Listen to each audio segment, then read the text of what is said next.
Do I really need the Riser Base and Honeycomb bed for my xToolM1? How do I integrate my existing air assist with the Riser Base?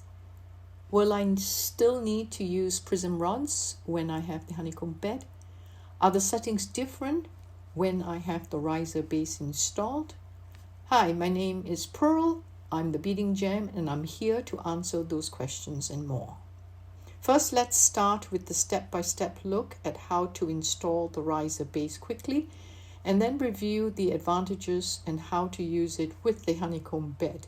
The full installation of the Air Assist is covered in my video linked at the end and below. First, disconnect the exhaust hose.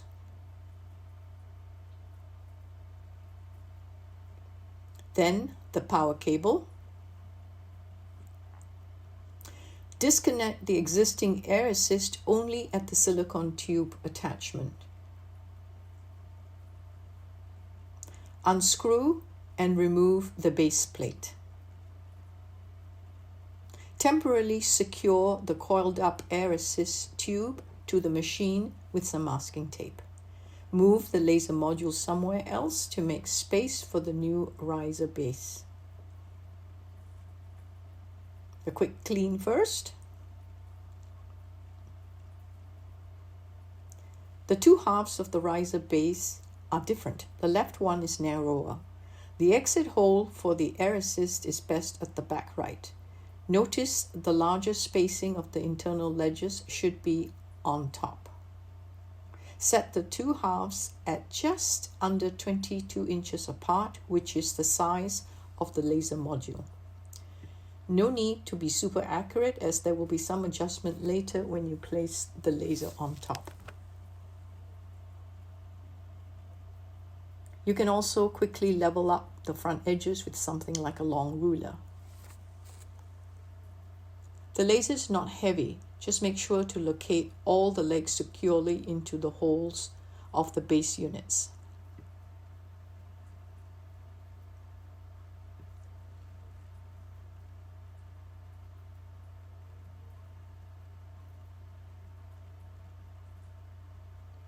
The base plate is kept at the lowest level. It's the smallest and bottommost ledge.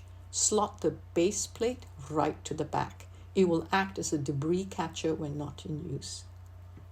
Now peel off the protective layers of the light shielding plates and slot them in the back and the front. Then the next part with the Air Assist tube is easier with two people. First, lift the right side of the laser and place boxes for temporary support. Then move the right half of the Riser Base to the right. Remove the rubber flange at the back right of the Riser Base. This is necessary as the Air Assist tube will have to fit through it. Remove the silicone tube first, then slip the tube into the open space of the Riser Base and out through that hole.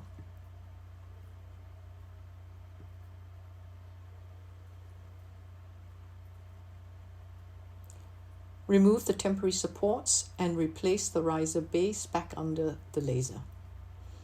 Put in the honeycomb bed, which must sit flat.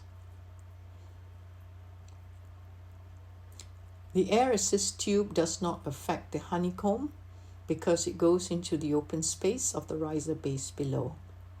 Reconnect the Air Assist pump.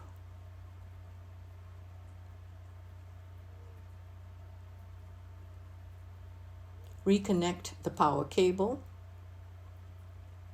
and the exhaust hose.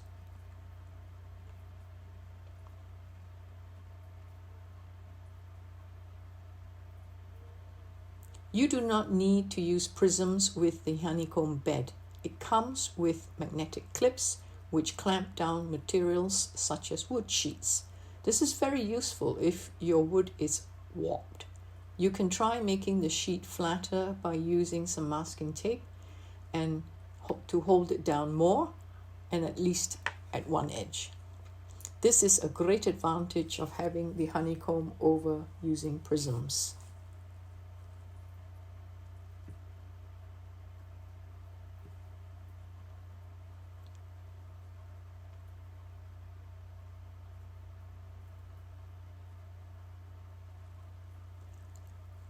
Unlike the prisms, you do not use the laser flat setting. Instead, select either the open plane, as shown here, or the rotary one if you're using that accessory. You must then press on the auto measure button, which looks like a ruler, to get the distance. If it cannot produce a number, you will get a message telling you to manually measure to get that number. The manual measure message will be triggered if you have to lower the honeycomb onto the lower ledges to cut or engrave deeper objects, or while using the rotary accessory. I will cover manual measuring in future videos, but here's a quick demo. Use the provided ruler and place it against the laser housing itself and on top of whatever you are going to cut or engrave. It won't stay up, so I use some masking tape to hold it in place. I used my smartphone to take a picture so I could see the value at the top of the housing. It's 10.1 in this case, which will be the number to enter into the distance box on the Creative Space window. The honeycomb bed not only supports the objects, but the grid system means there is airflow beneath when cutting. But I still recommend the use of the air assist with the honeycomb bed to virtually eliminate burn marks that are normally seen. As you can see from the comparison, the laser cut wood has almost no burn marks when the air assist is used. If you're going to use the blade cutter for material that cannot be laser cut, then you will need to reinstall the base plate over the honeycomb bed. The screw holes are still accessible. You can then attach the cutting mats onto the base plate.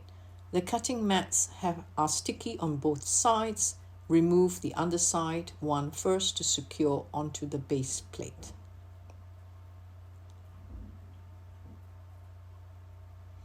I hope all this was useful to you, especially if you are a beginner.